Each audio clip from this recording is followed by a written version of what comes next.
You just realized your business needed to hire someone yesterday. How can you find amazing candidates fast? Easy. Just use Indeed. Stop struggling to get your job post seen on other job sites. With Indeed sponsored jobs, your post jumps to the top of the page for your relevant candidates, so you can reach the people you want faster. According to Indeed data, sponsored jobs posted directly on Indeed have 45% more applications than non-sponsored jobs. Don't wait any longer. Speed up your hiring right now with Indeed. And listeners of this show will get a $75 sponsored job credit to get your jobs more visibility at Indeed.com/kidsandfamily. Just go to Indeed.com/kidsandfamily right now and support our show by saying you heard about Indeed on this podcast. Terms and conditions apply. Hiring? Indeed is all you need. Are you ready to learn the 3 secrets to launching a successful podcast? Hi, I'm Bill, a recent client of the Podcast Mogul. If you've been thinking about starting a podcast but aren't sure where to begin, he's got you covered. He is hosting a free webinar where he will share the 3 secrets that can help you launch, grow, and monetize your podcast without any fancy equipment or technical headaches. Click the link in the show notes to save your spot now and let him help get your podcast off the ground. Welcome to Invest in Yourself, the Digital Entrepreneur Podcast. Join the Podcast Mogul Phil Better as he interviews successful entrepreneurs that make their living in the digital world. Now, let's join your host, Phil Better, and his special guest today on Invest in Yourself, the Digital Entrepreneur Podcast. Ladies and gentlemen, welcome back to Invest in Yourself, the Digital Entrepreneur Podcast. I am, of course, your host with the most, Phil Better. And if you're watching this on YouTube, you see I have a very handsome gentleman in a music studio with me. Today, I have Jeremy Schreifels. I think I pronounced it properly. I should have asked you before. I keep forgetting to ask how to pronounce last names. Okay. It's German, so it's Schreifels. Schreifels. Okay, Jeremy Schreifels from the Road, from Empty Page Studios, author of Road to 99, and of course, a fellow speaker at the Slay Your Life event that's happening in December. But we'll get to the Slay Your Life later. I want to talk to Jeremy about, I want Jeremy to introduce himself first so that my audience can know who he is, other than just the voice that pronounces his last name. Perfect. Jeremy. Well, thank you, Phil, for having me on. I'm super excited. The digital entrepreneurial world is definitely something that helped me get my start just a few years ago, which we'll get to. But I am a music producer and songwriter, realtor, and a coach, and now best-selling author of the book Road to 99, which is super exciting. And where did the book come from? The idea for the book come from? I love the name Road to 99. Oh, this is my favorite part of the book story. Oh, so my co-writing friend and I have been writing pretty much every week, writing a song a week every week since May of 2020. Ooh, that's a big project. Yeah. And so we committed to that. And early in that process, we were having these conversations about writing and kind of reflecting about our process and kind of moving forward and learning and growing through that. And then we just started talking about this idea. I'm like, I wonder what it's going to feel like to get to 100 songs, was kind of my, because that's a lot. Yeah. And I was like, I wonder what that's going to feel like. And he's like, well, it's just going to be our Road to 99. And so he said that, and instantly that was my book title. I'm like, that's the book title. There you go. That is a great way to get it. It's the Road to 99. Like, it's nothing. It's like just a throwaway comment. And then you're like, stolen. Yeah. Well, and as a songwriter, I'm constantly using conversations as opportunities for lyrics. And so to me, that's always something I'm listening for or jotting down ideas on. Now we use our digital devices, but I used to write it on notebook paper, the famous napkin lyric that many people will talk about. And so, yeah, it came from that. And I was super excited. And the book didn't even start happening until literally an entire year later. But the book started from the title, which come to find out is actually not as typical in the authoring process. Usually my editor's like, you already have a title? And I'm like, well, yeah, that's what I based the whole book on. She's like, okay.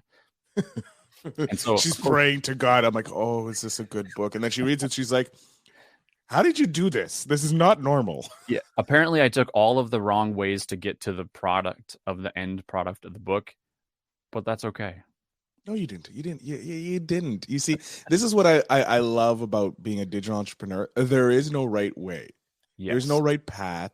There's no right method of doing it, because one method of doing it for one person is not going to work for someone else. They're going to take a different path. They know where the goal is. You've gotten the goal. It's to write a book. Okay, there's the goal. The path through the forest is, there's Right. plenty of paths through the forest, and you took your own. Which is a perfect segue to basically what the book is about. It's about taking your own path. As a musician, like, you're exactly right. There's no one way. I talk a lot about in terms of like, there's a way to become a doctor. There's a way to become an accountant. There's a way to become an attorney, and some of those sorts of professions. A musician, you can decide you're a musician tomorrow, and you are now a musician. And if you happen to get paid for that, now you are a professional musician because you've been paid for your services. And so it's that simple at the very basic level. And as you grow, I feel like everybody's path is different. I was literally just on a call with my writing partner, and we were literally just talking about that. Like, what's our next path? Where are we headed? And we're like, well, we don't know, but this is the idea we have, and we'll see if it works. If it doesn't work, we'll change. We'll take another right turn, find a different road. There you go. I see a Grammy in your future. That's what I'm saying. I'm calling it now. I like your attitude. 5 to 10 years, I see you have a Grammy, and you're just gonna have it like right on that. I think that's your printer in the background. You're just gonna have it there, just right there, just showing off that you have a Grammy. Turn my camera so you can see the drums and the guitars a little better. There you go. There we go. I love that. My friend is going to be very happy. I have a good friend in Ireland. I have actually multiple friends in Ireland that love guitars. So this is an episode for them. This is perfect because I have more guitars in my studio than I do drums as a drummer. And he's a guitarist, and he has more pedals than guitars. That seems to be a problem for guitar players. At least I hear that too. He sent me a picture of his pedal board, and it's not, there's like 20 on them. I'm like, why do you need so many? I didn't know you need that many. Right. Especially it's digital now, right? You just need a pedal and a brain. But let's jump back to what got you started becoming a digital entrepreneur. Like, what was your why? My why for being a digital entrepreneur was based on, I built out this recording studio in my house, and it's in my house. And so the reason for going digital is I wanted to provide a different solution for musicians to record music. And I didn't want the traditional, a band comes in and leaves pizza boxes all over and, hangs out for hours and it's late into the evening, or some of those kind of what some people think stereotypical studio experiences may or may not look like. Strippers, the ladies of the night, some illicit items. With my wife and my 2 kids upstairs just didn't seem like a really great idea. Seems smart. She was a fan of the idea. And I said, cool. And then, so what I did was I built a network of people across the US to work with digitally. And I started this probably a couple years pre-pandemic, before the world shut down. And so I was building it in a way, and it was really hard to get clients and really hard to get people to buy into that mindset, because they're like, well, no, I go to a studio to record an album. I'm like, well, you don't have to. And you also don't have to pay those fees unless that's the experience you want, which I am all in full support of, because I still do it as well. I still go to studios to record sometimes. However, I wanted something different. And so by doing that, I created these opportunities. Well, then when the world shut down, then I got really busy because nobody could go anywhere. And you already had the infrastructure set up. And I already had it set up, and I already had a team of people in place that were used to working like that. And so it made it really easy to just collaborate with people from Toronto to Dominican Republic, lots of people in Nashville, LA, and all over the Midwest, to be able to do it, because we could just do it like this. And then we're sending files back and forth. And so it created an opportunity to network with people that, you typically don't have access to. Yeah, and it's nearly instantaneous. Like it's no longer, okay, we have to wait, we have to do this mixing and all that. It's kind of instantaneous now that you can Yes. get your partners from all over the world to help out to get it all done. And then boom, within a day, you have a whole finished product. Right.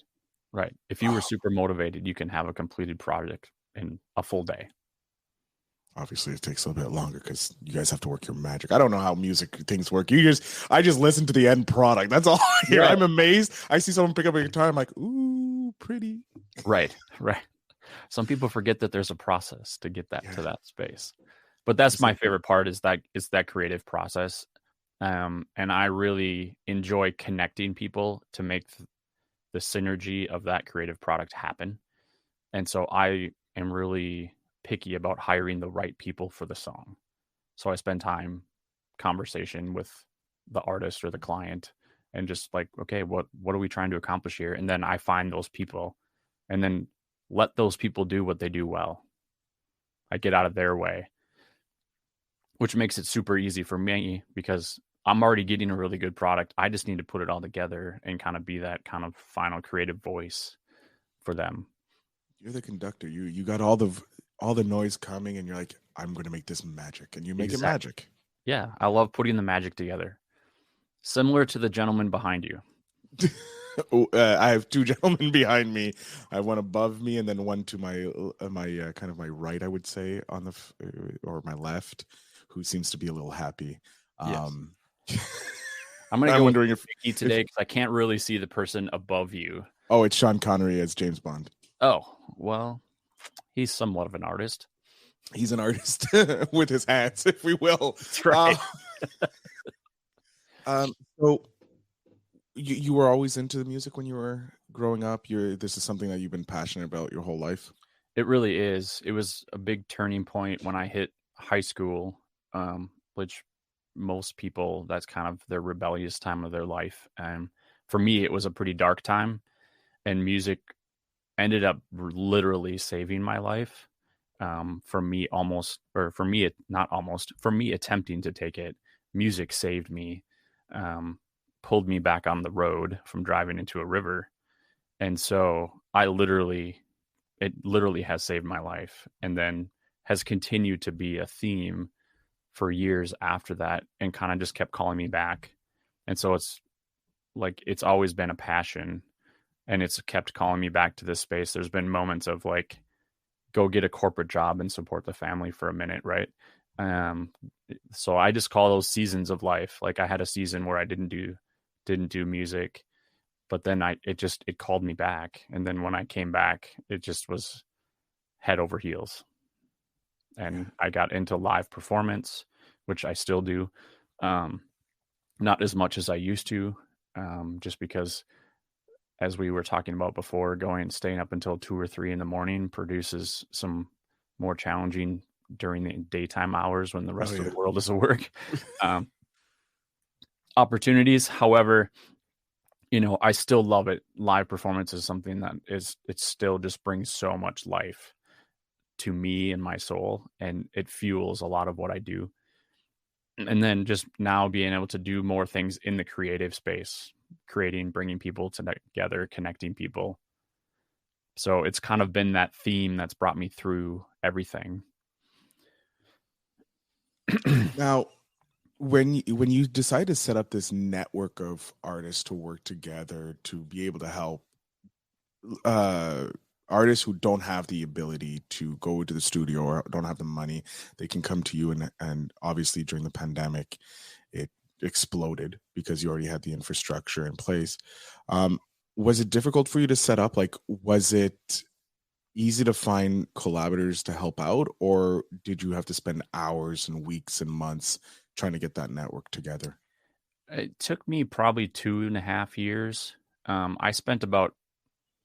It was a good solid 2 years where I spent every 6 to 8 weeks, I would go to Nashville for a few days. And so I built a really good, solid network in that space just because I had friends who already lived there. So it was an easy access into. And then they brought me into some really amazing circles of people that allowed me to network. And I just kept going. And that built a really solid network there. And then, of course, because it is one of the kind of musical meccas in the US, it provided me access to people that are then beyond that space, because those people knew people. And so if they're like, well, I'm not really the guy for this, like, but you should call so-and-so, then I could do that. And then because I was doing those things, it brought other people from like social media space, Instagram, which is still weird to me that stuff happens through it. I mean, it shouldn't be weird to me anymore. It's the world we live in, especially in the digital business entrepreneurial world. Yeah. Yeah. It's like, however, a lot of my collaborations have come through that, because they've seen what I've done, or they've seen the studio, or they like the music that I'm producing and putting out. And it's come through there, and they're like, hey, do you want to work on this project with me? And I'm like, I'm almost always going to say yes. Just, I'm told is not the greatest idea. But I'm working on it. I'm not perfect yet.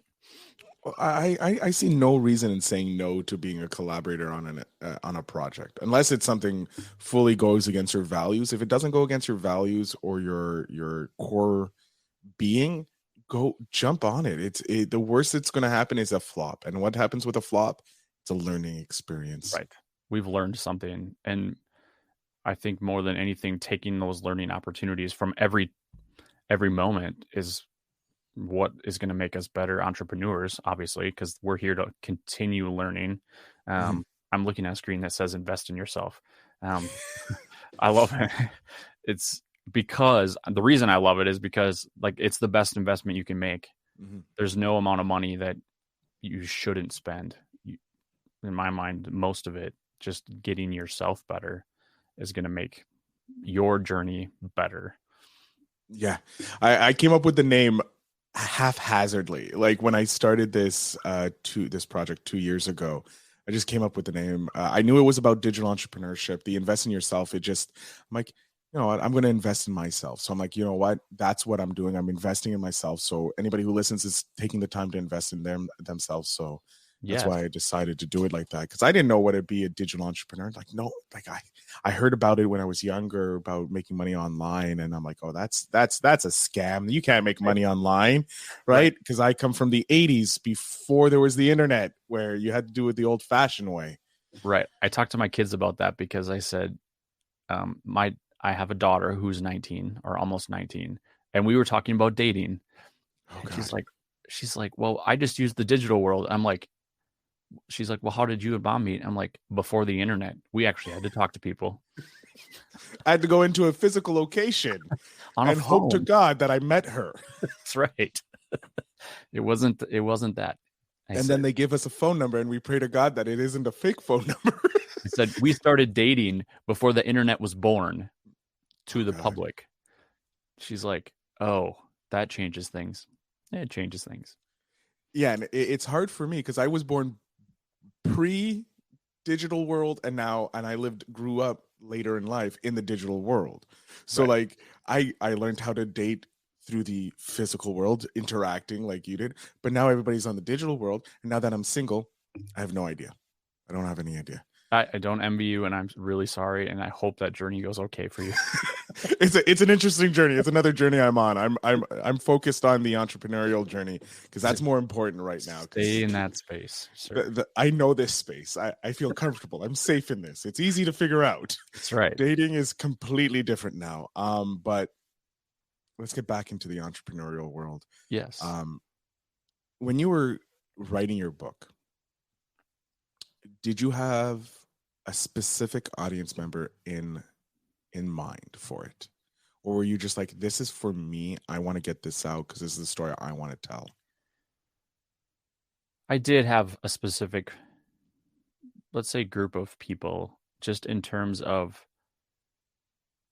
really finding your space, whatever that space is.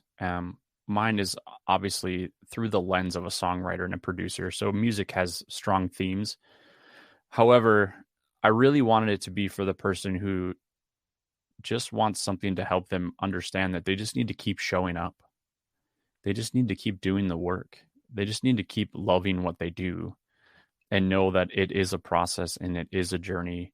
And whatever your road to 99 is, 99 songs, 99 homes, 99 podcasts, $99,000. The beauty is it can be anything. But I really wanted them to understand that it really is simple things just over time, continuing to show up and never give up. And if you get knocked down 7 times, get back up on the 8th.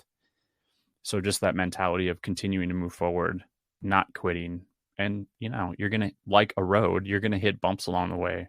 There's going to be storms along the way. There's going to be detours, all of those things that happen to us when we're on a journey. But I really wanted someone to understand that everybody has the opportunity. They just need to push through some of those moments that might be tougher. No, I love it. And it's true. It is, everybody as long as you have that goal, you can get to it. And your book obviously will help them, be it 99 different ways or what it is. I can't wait to read it. I have ordered it and I'm waiting for it to come. Fantastic. So well, thank you for ordering it. Hey, I got to support my people. I have to read it. I wish I got it beforehand so I could ask you more specific things on the book, but that's fine. I do want to ask, since you focus more primarily on the artists in the digital world, what is a tip you have for those musical artists jumping into using the internet to promote themselves? I think the number one thing is just being consistent. I think the biggest question I get as a producer all the time is, when should I be releasing music and how often should I be doing it? And my question is how fast can you produce music? That's always my first question. How fast can you create it? And the second one is how fast can you continue to create it? Because it just needs to be consistent. I usually recommend, in fact, I literally just talked about it on this right before we got on here. What is about every 5 to 6 weeks, you should release a song every 5 to 6 weeks, because what it's showing people is that you're willing to show up and do the work all the time, every time. Because in the past, record companies and A&R folks and those kinds of people, they're going into spaces or bars or venues and they're finding these kind of diamond in the rough sort of people, and then they build them up. Well, record companies now, they want you to have 100,000 followers and they want you to be playing 100 shows a year, and they want to see that you have fans and you have music and you have all these things, because what they want to do is they just want to come in and pour the rocket fuel on your career, because then they know they can still make money. Mm-hmm. They don't want to help you get from the 0 to 100,000. They want you to start at 100,000 and take you to 100 million. And so that's a little bit more what we're seeing from those folks at the top, because they have the money, mm-hmm. but they're only going to invest that money if they know that they're going to get a return on it. And they want to see that they're doing the work. I think a little bit, if we think about it from I was having to talk about like angel investing and venture capitalists the other day.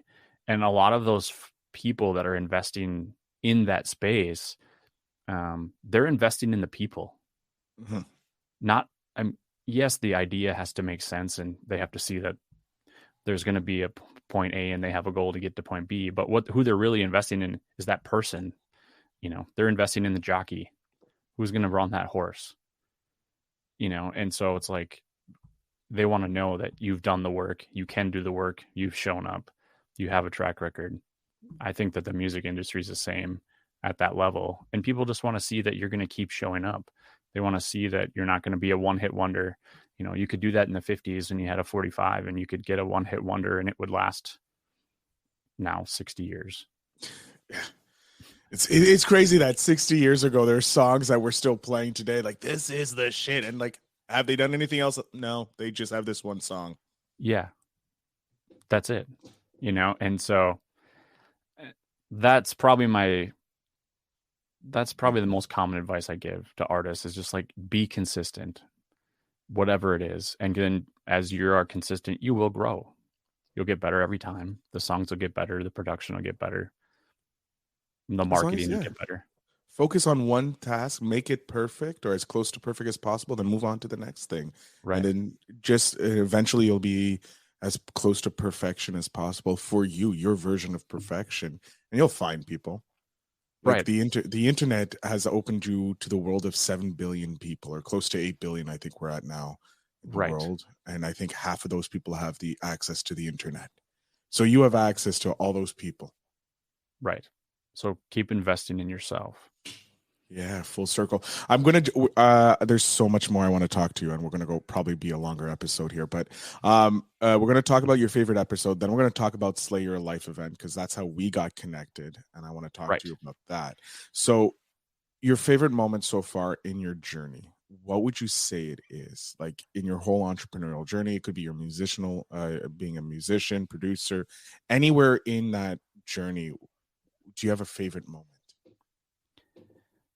I think one of the highlight moments that I have at this point was I play with a Navy veteran. She's a country artist, and we had the opportunity a few years ago to partner with Crown Royal and their purple bag project, which is a military project where they pack their purple Crown Royal bags and send them over to military veterans. So we had the opportunity to partner with them and the Country Music Awards. And so we got to do a video, but then we also got to go to the Country Music Awards. Oh, shit. And be part of that whole experience. And that was super eye-opening and super awesome. And I feel so grateful to have been able to have that experience. But I think more than anything, I loved what it was around. It was around the military and supporting those people and, and what they do for our ability to even give back to them. Or the ability for us to do our own thing without being told what to do. Be like digital entrepreneurs. Yeah, exactly. They allow us to have this freedom of digital entrepreneur. And it's a great segue because it connects to the individual who organized this Slay Your Day event that connected us to get you on this show and get us both speaking, Mr. Kyle Slaymaker, a veteran of the armed forces. But yes, how did you get connected to the Slay Your Life event? How did you get connected with Kyle? I got connected with Kyle through a mastermind network group we're in called Apex. And we connected through that group, and, we just really hit it off when we got introduced to each other, which was great. And we just kind of kept talking, and he kept pushing my buttons to kind of push into a coaching space based on the book. And so he was kind of instrumental in that. And so how I got connected to the event was A, because of that connection through him, and B, because I have speaking experience from speaking in terms of music and mental health at some conferences. So I've been on stages a few times and have some of that experience, but it was more just, again, that networking and that connection kind of in the digital space to be able to have that create a friendship and an opportunity to connect with other people that are doing the same kinds of things that we are. Mm-hmm. No, I'm really excited. This is my first on stage event. I've done virtual events because of COVID, but being on stage now, do you have any advice? Yeah. I was just talking to somebody about this yesterday, which is great. I love it. Nerves are good. Okay. They are a positive. I can guarantee you I have those. Okay, yes, we're checked. We're going in the right direction. And then I can just tell you, just breathe. And I almost can guarantee, just by our short interactions, Phil, that when you get up there and you start talking about what you love and what you're passionate about, it will be over before you even know it, and you won't even know what happened. That's what I'm scared of. I'm scared that it's going to pass by so quickly that I won't remember. It won't register in my short term. And then I'll be like, I have to watch a video. And I hate watching myself. I do as well. Even as a musician performing all the time. I don't think people understand how much we either hate our own voice. Like personally, for me, it's my voice. I hate hearing my voice. Right. And that comes from my corporate job of working on the phone and having to analyze my calls and just hearing all the mistakes I would make. And it's not my voice, it's just the script or how they want us to process stuff. And so it's like you come to hate your voice because it's like that's what you associate with what you did wrong. It's your voice and not the script. Right. I think you're going to do great. Thank you. I'm very excited and looking forward to hearing your wisdom after my panel or my talk on what I can do better to make it even more exceptional. Because I already know it's going to be great. It's getting that exceptional. That's what I'm aiming for. But I do want to, because we're coming up to the end, and I don't want to take too much of your time. For sure. Because you are a busy producer. I would like language is obviously my forte here as a podcaster. I can speak good English. For sure.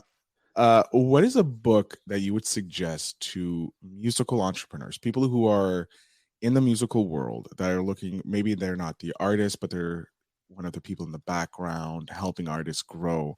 Maybe a book, apart from your Road to 99, because that's obviously a book that they need to read. Absolutely. A book that they should read. They should definitely pick up a couple copies. It makes a great gift. Mm-hmm. I think my favorite book, and I keep going back to this book, it's called The Slight Edge by Jeff Olson. And the whole idea behind The Slight Edge is that every choice we make every single day is either a choice to move us forward or backwards, or it's a positive choice or a negative choice. He uses the imagery of the scales. Okay. And so like each grain of sand is a decision you get to make. And so is it tipping the scale in your favor or is it tipping the scale against you? Also knowing that there are certain things that we have to do every day. So there are going to be negatives, but how many more positives can we do? And I equate that to, I have 2 children. And so I have to tell them the 200,000 no's. Don't touch that. That's hot. Knives are sharp. Don't run in the street. I have to tell them all of those no's because they're of safety and concern and care. But I can also tell them the 150 million yeses. You are good. You are a champion. You do matter. What you say matters. You're a good person. All of those kinds of things. Because those are the mindset pieces that not only kids need, but we need as growing digital entrepreneurs to sometimes just make it through our 16 to 20 hour days. Yeah, I love it. I'm definitely going to be taking a look at that, and I'm probably going to be picking up a copy as well and just have it in my Kindle and just read it when I need to get those boosts. Yeah, I read that book like back in probably 2003 for the first time. And I didn't know what I had at the time. I wish I did. But it wasn't about till 10 years later that I was like, oh, this is what that book means. Yeah, and it tends to be like that. You read a book that impacts your life. It's only years later that you figure out, oh, this is working. My God, I did not notice. And then you go back, you read it, and you're like, oh my God, there's so much more gold that I've been using, or I haven't been using to its fullest advantage. Right. It's, and I've been reading so much lately. I could probably give you a handful more books. We're going to stop with that for another episode. Another episode after the Slay Your Life event. We'll have you back on and we can talk about how great it was and what's coming up for the next one and another book. But Jeremy, I'm going to jump off screen here. I'm going to give you the chance to let my audience know where they can find you, how they can work with you if they want to work with you, so that they can become they can start their journey on their road to 99. Fantastic.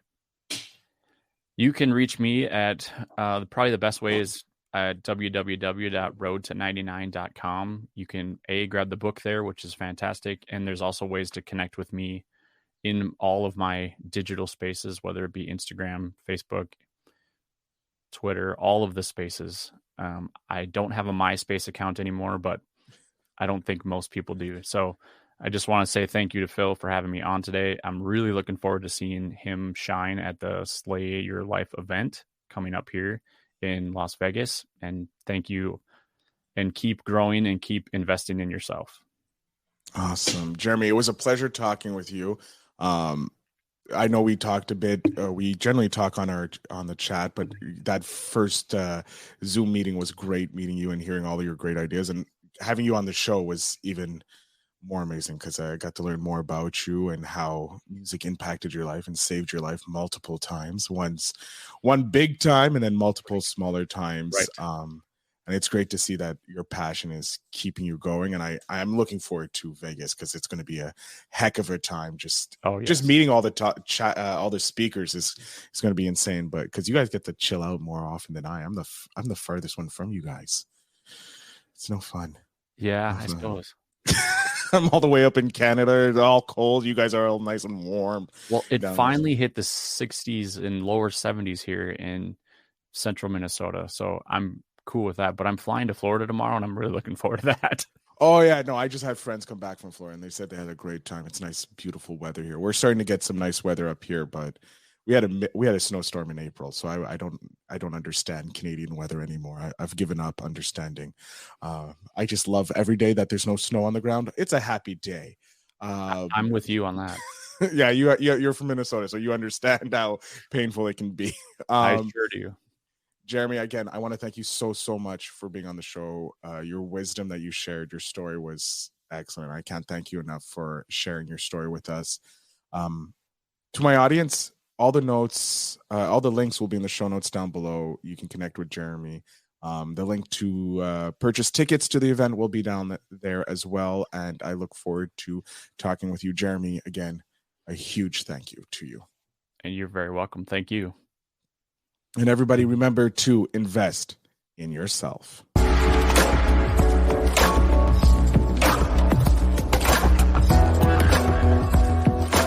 Thanks for tuning in. Now it's time to take the next step.